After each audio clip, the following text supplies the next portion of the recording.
Blazing deals, boundless options. It's Hot Grill Summer at Whole Foods Market from June 14th through July 4th. Fire up the grill with quality cuts at the best prices. We're talking animal welfare certified meat. Check out the sales on bone-in ribeye, beef kebabs, and New York strip steak. Round out your barbecue with plant-based proteins, sliced cheese, soft buns, and all the condiments. Plus, sales on fresh strawberries, peaches, and more. Don't forget the pie either. Get grilling at Whole Foods Market. Terms apply.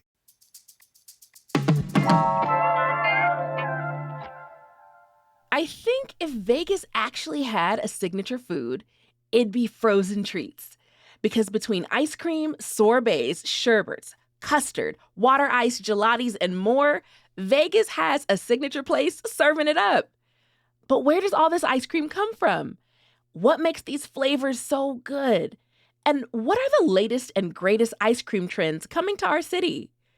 Today on CityCast Las Vegas, I'm talking to food historian Sarah Lohman, who is writing a book on ice cream. She's going to tell us all of Vegas's ice cream secrets.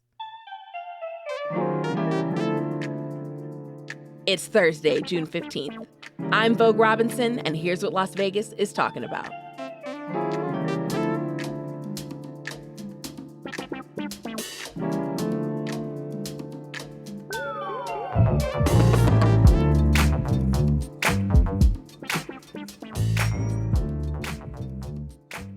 Sarah Lohman, welcome to CityCast Las Vegas. Thanks for being on the show. Vogue, I am thrilled because we were talking about possibly my favorite food today. So yes, I'm here for it.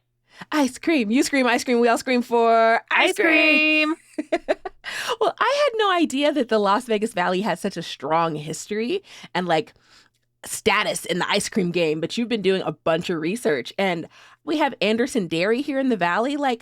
Where does their dairy even come from? So locally, even the big companies like Anderson, but also several of the little ice cream makers, they're buying Nevada state milk. Now, a lot of it currently is coming from upstate. But when it comes to Anderson, their dairy was founded in 1907, if you can believe it. Whoa. Yeah. So that's just a couple years after Las Vegas became a city. They probably weren't even the first one, honestly. Ranching was really big here early on. But they started in 1907. Kind of by Frankie's Tiki, that's where the dairy was, out in the countryside. Oh my gosh, right? I love that. And I don't know exactly when they started producing ice cream, but early on, the owner, Mr. Anderson, he would make 2 deliveries a day. He wasn't using ice or refrigeration, and of course, there was also not pasteurization. So he was just milking those cows, putting it in containers. He would wrap it with wet burlap to keep it cold and then make deliveries right away twice a day.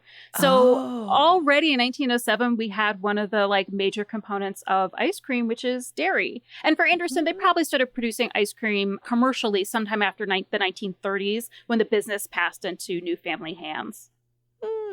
So do you think it makes sense to have a dairy farm in the middle of the desert? I mean, but the thing is, yes, okay. Everyone refers to Las Vegas as the middle of the desert. But yes, why was Las Vegas founded, right? What are we doing here? Well, no, but we're here because Las Vegas historically has a lot of water, right? I mean, think of Springs Preserves, think of Spring Mountain Ranch, right? So I was curious, when did ice cream come here, right? Yeah. So we have the ice, we have the dairy, ice because of the railroad. Dairy was here from before that. Sugar comes through on the railroad too. So I really did some searching in the archives. Do you want to make a guess? Do you want to guess what year I found the earliest reference to ice cream in Las Vegas? 1942. 1942. Are you ready? Strap in. I'm ready. 1905. Holy crap. Right? Early. So the photo is so cool. It's a photo from the state archives, and it is a photo of the first state bank of Nevada, which was actually the second bank of Nevada, but whatever. And it was a bank basically at that railroad station that is now where Fremont Street is. Yes. And it was not just a bank, but because there weren't many businesses downtown at that point, it was also a restaurant. The photo of the facade shows a menu of the hot lunches they serve. And then there is a big sign advertising that they have soda water, lemonade, and ice cream. And that photo dates to 1905. Yeah, and see, back then I know ice cream was more of a luxury versus drive-through through the McDonald's and you get your little cone or whatever, and it's quick and simple depending on what time you go.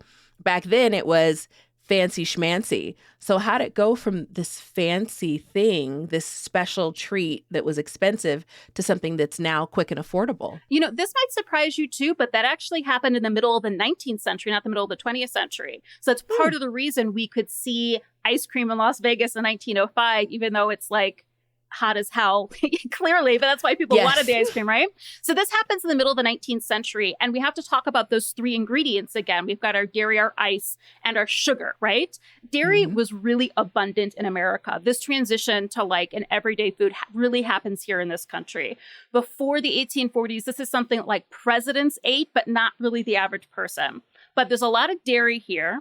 The ice industry really kicks off in New England. So there are a couple entrepreneurs that are cutting ice off the lakes and then selling it, building a network of ice houses. So much so that one year in New York City, they had ice stored that lasted until the following October. So these primitive houses had really good insulation, drove the price of ice down, made it accessible and affordable. And then sugar also came down in price as well. That speaks to the legacy of enslavement in America and the Caribbean. Right. I was like, sugar doesn't have a good story. Doesn't just, happen magically. And still, it's a really, really brutal industry. But we have, as humans, this drive for sweet stuff. And so, especially in the 19th century, people would ignore, we do these kinds of things today, where their food is coming from and how it's actually produced so they could enjoy it. But factually, the price also comes down too. And then also the production of ice cream got easier. A woman named Nancy Johnson in Philadelphia invented the crank ice cream maker, which is a mechanical version of basically an electrified home ice cream maker today. It used salt and ice. Yes, I was like, we had one of those as a kid. Yeah. My grandma was a crafty lady. So yes, the salt, the ice. Crank it. Literally the same design since 1843. And as you know, still works. So before that, ice cream was like churned by hand, like in this thing called a sorbetier. You had to turn it with a spattle. Basically, the only people who ate it could afford, one, the ingredients, but also the labor, whether these were paid servants or owned human beings, you know? So that's why Jefferson is out there eating ice cream, because he literally owns humans that will make it for him, and he's showing that off through that dessert. All these things happen in the 1840s. Prices come down, technology changes, and suddenly ice cream is everywhere. You can make it at home. You can buy it on the street. You can go to an ice cream parlor. So that's why by 1905, as soon as the ingredients show up, boom, we have ice cream at the bank. Yes. And then not only ice cream, but when I think about Vegas, I think about all 5011 of these custard places. Yeah. There are so many delicious, decadent custard places. But one of them is pretty famous. So can we talk about Love It? Yeah, I actually just said, oh, I love it, which I guess speaks to the name. And I love It custard. Okay, so Love It, I think, is a really sweet story. They, according to the family, they're the ones that brought custard ice cream to Las Vegas. And I do believe that. So this woman named Dorothy Woods, she moved to Las Vegas from Milwaukee in 1973. She decided that she wanted to retire here, but she still wanted a business to bring in a little bit of money.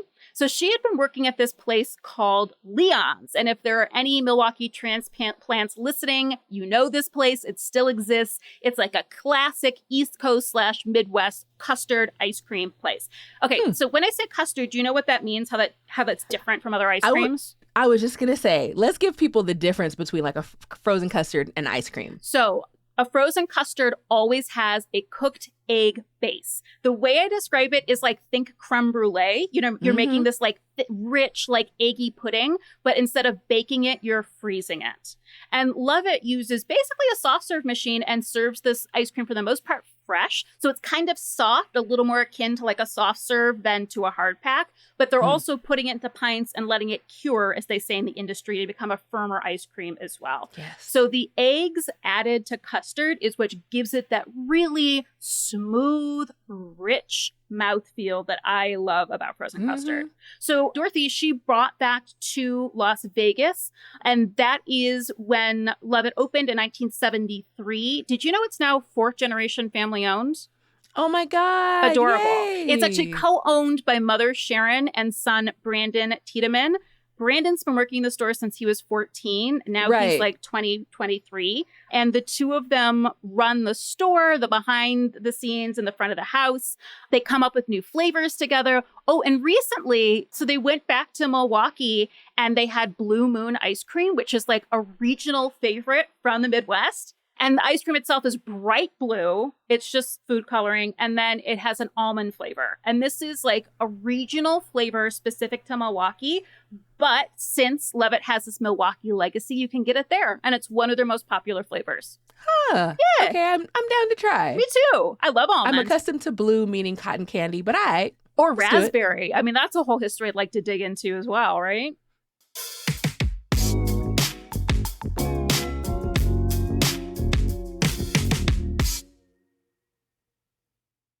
Blazing deals, boundless options. It's Hot Grill Summer at Whole Foods Market from June 14th through July 4th. Fire up the grill with quality cuts at the best prices. We're talking animal welfare certified meat. Check out the sales on bone-in ribeye, beef kebabs, and New York strip steak. Round out your barbecue with plant-based proteins, sliced cheese, soft buns, and all the condiments. Plus, sales on fresh strawberries, peaches, and more. Don't forget the pie either. Get grilling at Whole Foods Market. Terms apply. So, what's trending now in Vegas ice cream and like frozen goodness culture?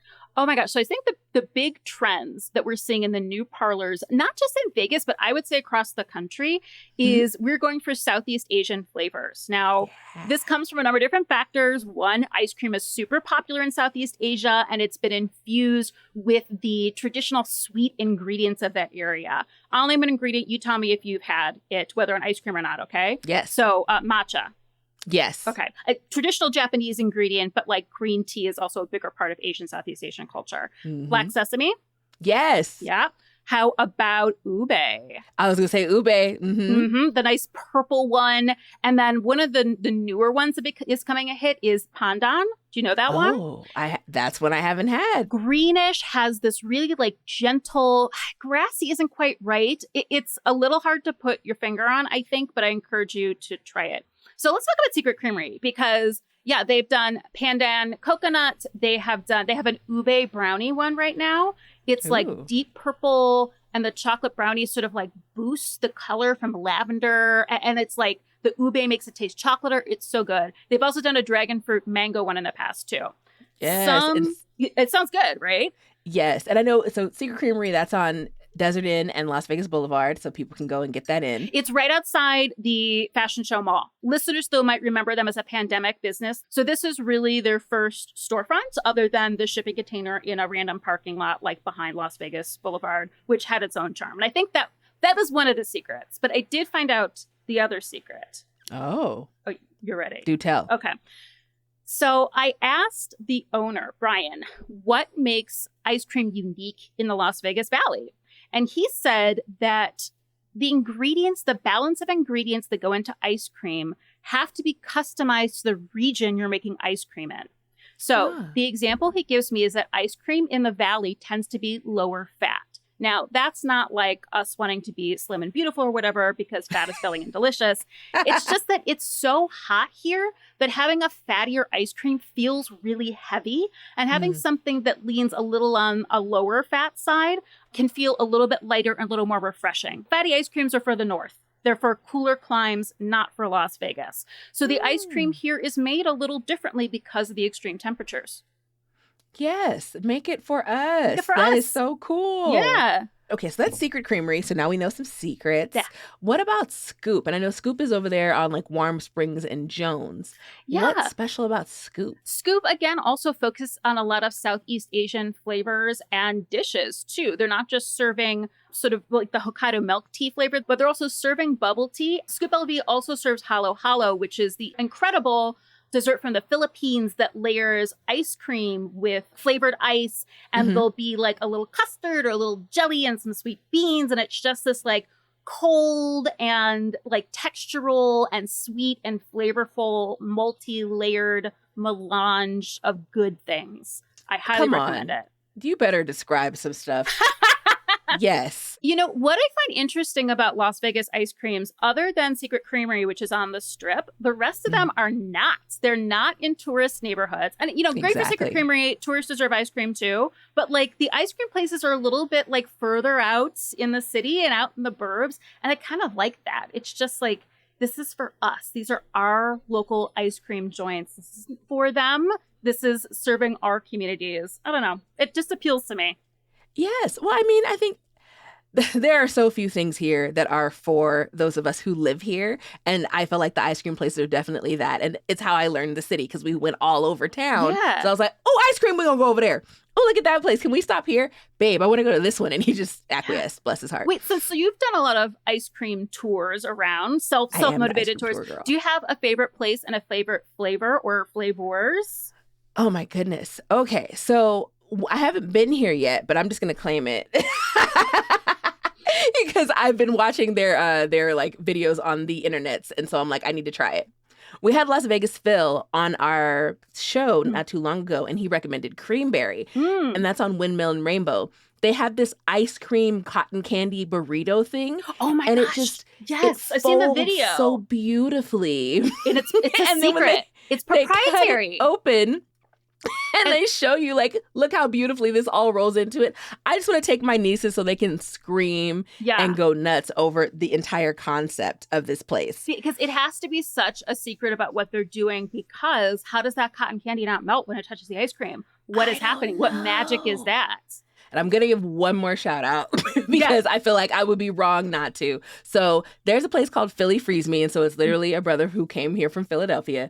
They have like sour apple, pineapple, and then they have a bunch of boozy ones. In early pandemic, they would deliver it. If you ordered enough, they would deliver you your alcoholic slushie to your house.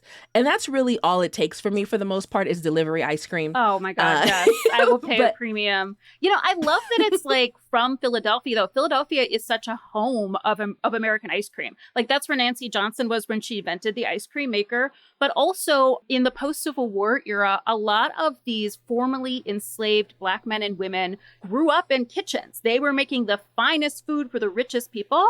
And so they went to Philly to strike out on their own. And there was this huge wealthy class of Black Americans who made fortunes as caterers. And ice creams was one of the specialties. So a lot of the innovations, the ice cream scoop, a really decadent eggless ice cream, these were things that were created by Black men and women in Philadelphia. And then they catered all up and down the East Coast. Girl, shut up. I had no idea. Yeah, I feel like we should also mention Lappert's, like the Hawaiian ice cream in the California. One of the things that I'm sort of obsessed about in Las Vegas is how every hotel has like a secret audience. Do you know what I mean? Yes. Like every hotel is intended for some group of people, but unless you're in the know, you don't know that. And the California is a little one of the more obvious ones, but someone who lived outside of Las Vegas and wasn't Hawaiian wouldn't know that that was the Hawaiian Hotel and Casino, which it is. And it's got the Hawaiian ice cream. I want to know, why do you love ice cream so much? It's such a hard question to answer, right? When it's something I crave dessert-wise, I think, more than anything else. You know, I love it because I can make it myself, but I would rather not. It's, you know, it's complicated. It can be fun, but I also like going to the shop and having all of that choice. I like the variety in it. I love that it is such like a neutral base to experience flavor, and the way the fats and the proteins work, like really lift these pure flavors, everything from like vanilla to chocolate to ube, right? And then it can be such this like textural moment where it's creamy or has like crunchy ice or like crispy toppings, or like, you know, when you have cookies and cream and the Oreos have kind of soaked up the ice cream, and so they're like kind of firm but kind of frozen. It's the right kind of soft, but not too hard either. It's both. Yeah. I can't describe it, just a pleasure. But it's great. And I would guess for a lot of people too, and for me, it's nostalgic. Like ice cream was like the treat when we were kids since like the 1850s, right? And it's just like, we have such great ice cream, not only in America, but right here in Las Vegas. Like I can't help but to love it. So as we wrap, I want to give the folks something to look forward to, and I know you're holding on to some good breaking ice cream news. Okay. So can you tell us what you know? Yeah, and you're going to help me with this too, because the big news right now is that Salt and Straw is opening this month in Las Vegas. Now, they are based out of Portland, Oregon, and they're one of these sort of new wave ice cream places that do really unique flavors. And they have ones that they have every month. Every month they have a different theme. Mm-hmm. This month's theme is sort of using food waste, which sounds less appealing than it truly is. Because you can get good flavor out of what is left. Like when we think about lemon zest. Okay. So that's where the goods are. So here are a few of the flavors that will be in the store when it opens this month. There is a bread pudding and chocolate ganache, and it uses Portland bread that would have gone to waste for a custard bread pudding. The cacao pulp and chocolate stracciatelli gelato is made using the whole cacao pod, and the salted caramel and okara cupcake flavor incorporates okara flour made from the pulp left over from making soy milk. And I want to give some props. That is from the recent Eater article, Eater Las Vegas. It just came out about Salt and Straw. When is it scheduled to open? Salt and Straw is actually opening tomorrow, the 16th, at the Uncommons. Woo! Sarah Lohman, thank you so much for being on CityCast Las Vegas. My pleasure. I need some ice cream, so I'll see you later.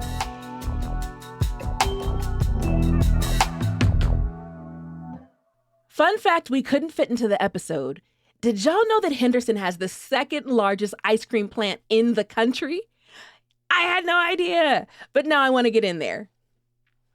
And now, before you go, a few things you should know.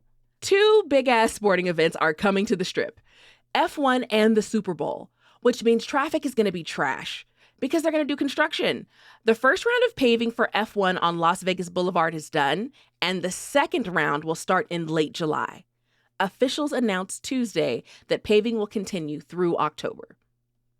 Also, Governor Lombardo signed SB 273 into law this week, which renames Nevada State College to Nevada State University. The name change is effective on July 1st on the Henderson-based institution's 20th anniversary.